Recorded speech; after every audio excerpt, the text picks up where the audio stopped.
வெக்கமா இருக்கடா.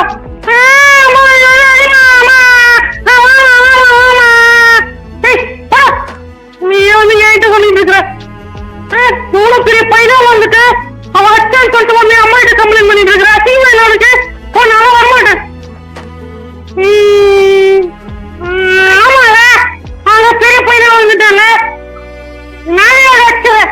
இன்னைக்கு ஒரு வர மாதிரி இந்த பக்கம் தானே வருவேன்.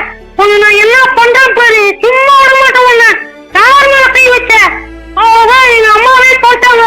நீ அவனை அடிச்சுட்டா அவங்க பார்த்து போங்க. நான் என்ன பண்ற போன ஐயோ பள்ளிக்கு நேர்த்தி வராங்க. மதனு ஆண்டி நல்லா இருக்கீங்களா? நல்லா இருக்கண்டா. ஆனா இங்க என்ன பண்ணிட்டு இருக்கிற? ஆண்டி மகனின் ஒரு பையனை வச்சேன் ஆண்டி.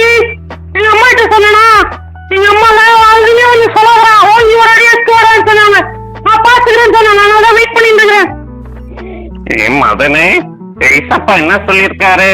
ஒரு கண்ணத்துல அரைஞ்ச மறு கண்ணத்தை காட்டணும்னு சொல்லிருக்காரு. நீ என்னடானா திரும்ப அடிக்கிற?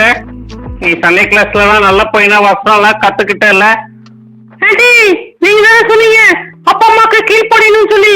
எங்க அம்மாவே சொல்லிட்டாங்க. நான் தான் அடிக்க போனேன்.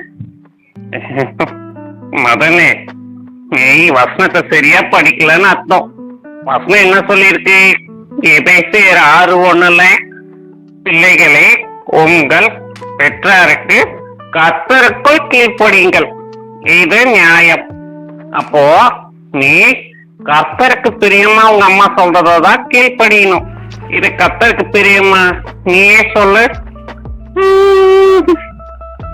அம்மா ஏசப்பாக்கு மத்தவங்க அடிக்கிறதெல்லாம் பிடிக்காது.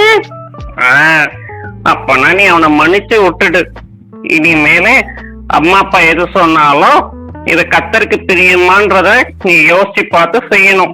புரியுதா? சரி ஆண்டி. அப்போ அடிச்சானே அத கர்த்தர் அவனுக்கு பார்த்துப்பார்.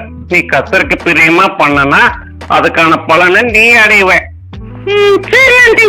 நல்ல வேலை நான் தப்பு பண்ணாம காப்பாத்துவீங்க. எனக்கு சொல்ல அத கர்த்தருக்கு ஸ்தோத்திரம் சொல்லு. தேங்க்யூ ஏசப்பா.